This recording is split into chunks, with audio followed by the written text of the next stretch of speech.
Hello, my name is Noel and I am Juliana's big brother, and today I'm reading Those Darn Squirrels and the Cat Next Door, and I am your mystery reader.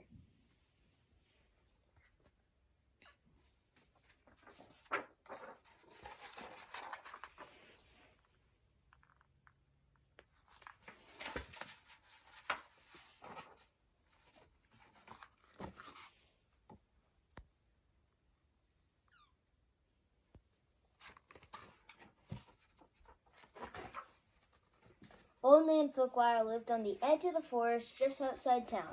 He was a terrible grump, and in the winter time he was even grumpier than usual. Whenever it snowed, he would shut his eyes tight and think of summer. He missed sunshine, suntan lotion, and weenie roast. But most of all, he missed the birds who flew south when it got cold.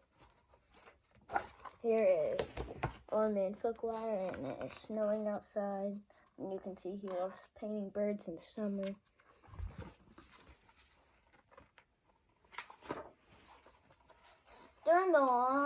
During the long, lonely winter's months, the only critters left in Fookwire's backyard were squirrels. Now, not many people know this, but squirrels are the champions of the forest. They are craftier than beavers, smarter than foxes, and swifter than rabbits. They are also full of mischief. See, they're craftier than beavers, they make houses, smarter, faster than rabbits and foxes, and here are they in the winter in Fookwire's backyard.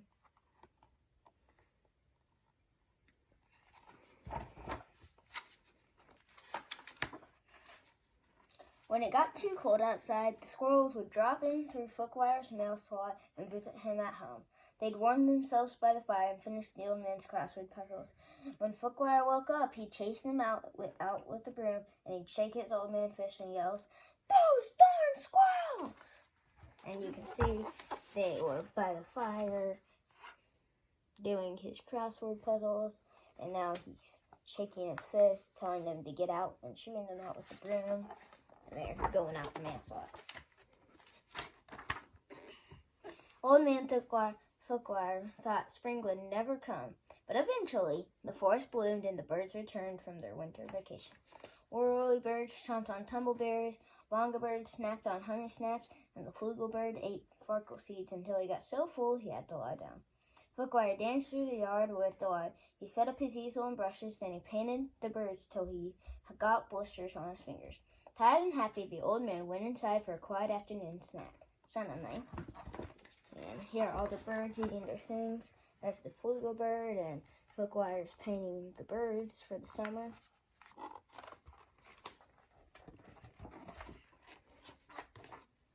Kaboom! Old Man Fookwire spilled cottage cheese all over his suspenders. Kablam! The flugel bird fell out of his nest. Kabooey! The squirrels had to restart their annual chess tournament. The noise was coming from the house across the stream. It was the sound of a small woman unloading enormous crates and moving in. There is the small woman moving into a house by the other side of the stream, and that's all the noise that's happening.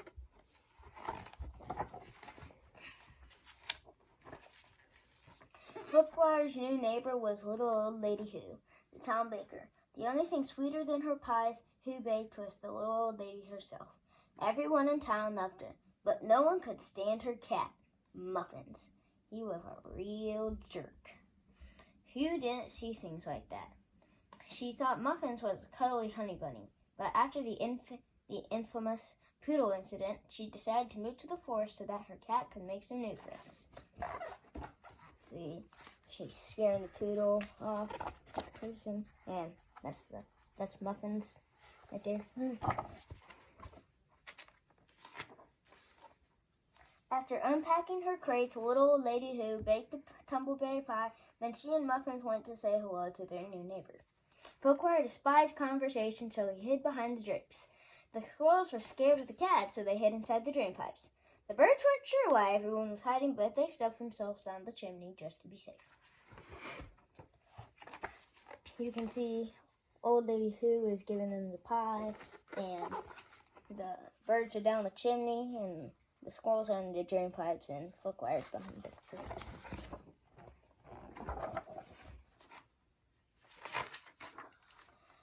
Eventually, Hugh got tired of waiting for Fookwire to answer the door.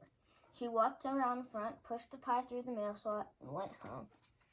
Normally, Old Man Fookwire hated pie, but this one smelled delicious. He took a deep whiff and closed his eyes. When he opened them, the squirrels were looking the plate clean. "Those darn squirrels!" shouted Fookwire.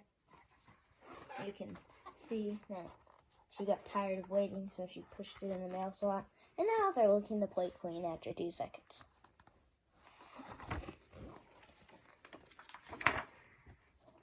Full and happy, the squirrels stumbled from the house where Muffins ambushed them. The dastardly cat grabbed one squirrel and gave him a wet willy. He snatched another and gave her a noogie. Then he tied 2 squirrels' tails together. Luckily, little old lady who returned before Muffins could do more. She scooped him up and scratched him under her chin. "Come on now, Schmuckins," she cooed. "It's time for dinner. You can play with your new friends another day." You see, she's ambushing them over here, and then little old lady who is taking her back to the house.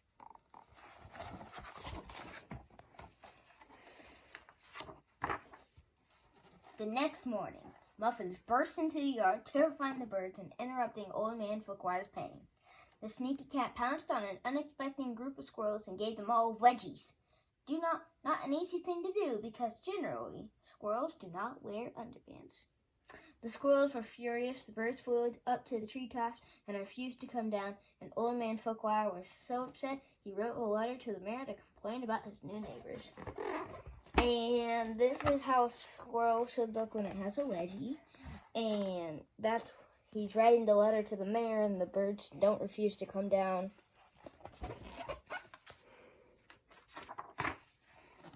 That night, the squirrels held a meeting to figure out what to do about the cat next door. They ate cheese puffs and drank ginger ale to help them think. Finally, they had it. The perfect plan. Oh.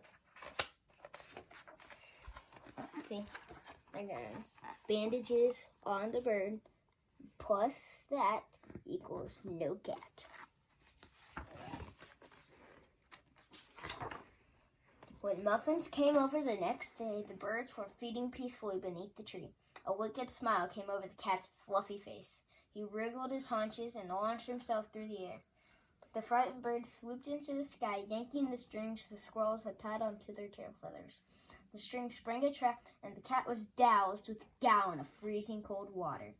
Muffins let out a furious yowl. See, they're pulling the strings, and that is making this turn over and dump onto her.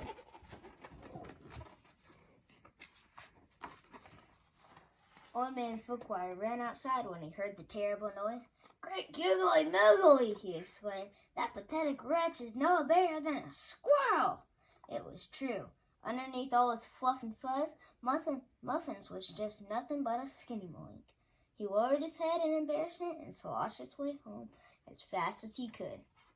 The squirrels' plan had worked perfectly. They gave each other high fives, the bobber bird snickered, the yabber bird chuckled, and the flugel bird enjoyed a hearty guffaw. Fookwire snapped his suspenders with delight. "Those darn squirrels," he said fondly. And this is the skinny moink cat right here. And here's when they're all celebrating over here.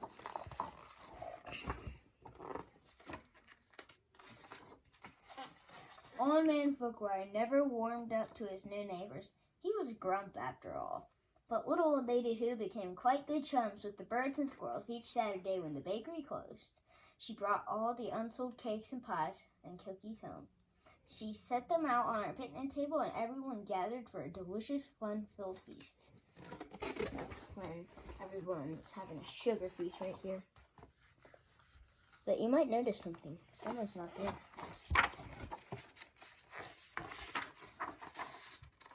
Everyone except the cat next door, who refused to leave the house ever again.